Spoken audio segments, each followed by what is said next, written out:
안녕하세요, 조용표입니다. 얼마 전 한 구독자분께서 댓글로 질문을 하나 남겨주셨습니다. 용돈을 비정기적으로 불규칙한 금액으로 받는 학생은 어떻게 하면 좋을까요? 학생 때는 대부분 용돈을 받으며 생활합니다. 용돈을 매달 일정한 날에 일정한 금액으로 주시는 부모님들도 계시지만 날짜나 금액에서 불규칙적으로 용돈을 주시는 부모님들도 계십니다. 이런 경우에는 용돈 관리를 어떻게 해야 할까요? 이번 영상을 보시고 학생분들은 불규칙적으로 용돈을 받을 때 어떻게 관리를 해야 할지 생각해 보시고, 학부모님들은 자녀분들에게 어떻게 용돈을 줘야 할지에 대해 생각해 보시면 좋을 것 같습니다.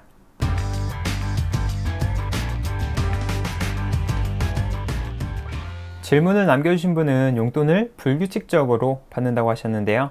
가장 좋은 방법은 부모님께 말씀을 드려서 용돈을 규칙적으로 받는 것입니다. 학생 입장에서는 다른 수입이 없기 때문에 용돈을 규칙적으로 받아야 자신의 소비 습관도 만들 수 있고 돈을 관리하는 방법도 터득할 수 있습니다. 부모님의 입장에서도 자녀에게 규칙적으로 용돈을 줘야 생활비 관리가 수월합니다. 또한 가능하다면 한 달에 한 번 용돈을 받는 것보다는 일주일에 한 번 용돈을 받는 것이 학생 입장에서 용돈을 관리하기 훨씬 수월합니다. 학생이라면 아직 돈 관리가 미숙할 수 있는데요. 한 달에 한 번 용돈을 받아서 한 달 동안 관리하는 것보다는 일주일에 한 번 용돈을 받아서 일주일 동안 관리하는 게 훨씬 쉽습니다. 또한 초기 소비 습관을 만드는데도 훨씬 도움이 됩니다. 그러니 가능하다면 부모님과 상의를 해서 용돈을 규칙적으로 받는 것이 가장 좋습니다. 하지만 부모님의 사정상 용돈을 규칙적으로 줄 수 없는 경우도 있을 텐데요. 그럴 때는 어떻게 용돈 관리를 해야 할까요?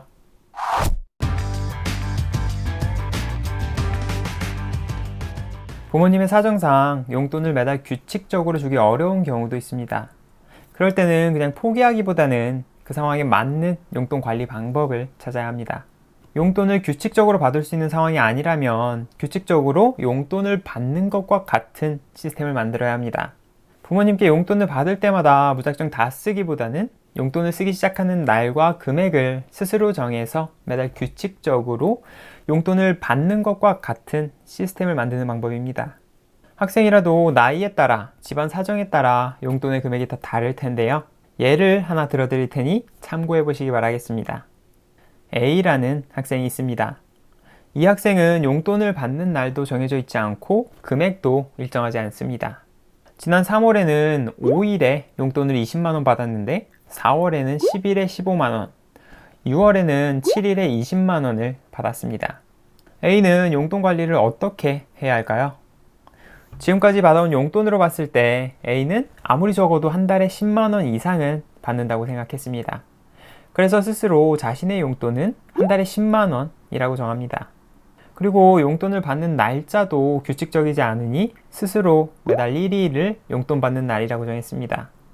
A는 다음 용돈을 7월 5일에 15만원을 받게 됩니다. 자신이 정한 용돈인 10만원보다 5만원이 더 많으니 5만원을 떼서 비상금에 모아두기로 합니다. 남은 10만원으로 다음 용돈을 받을 때까지 최대한 아껴서 생활합니다. 8월 용돈은 8월 7일에 20만원을 받게 됩니다. 자신이 정한 용돈보다 10만원이 더 많으니 10만원을 떼서 역시 비상금으로 모아둡니다. 용돈을 아껴서 비상금이 자신이 정한 용돈보다 많아지자 A는 9월부터는 매달 1일에 비상금에서 10만원씩 꺼내서 용돈으로 사용하기로 합니다. 다음 용돈을 받을 때마다 용돈은 모두 비상금에 넣고 규칙적으로 용돈을 받는 것처럼 매달 1일에 비상금에서 10만원씩 꺼내서 용돈으로 사용하게 됩니다. 결국 A는 부모님에게 불규칙적으로 용돈을 받았지만 스스로 규칙적으로 용돈을 받는 시스템을 만들게 됩니다. 이렇게 지금까지 A 학생의 예시를 통해 용돈을 불규칙적으로 받을 때 어떻게 용돈 관리를 해야 하는지에 대해 알아보았습니다.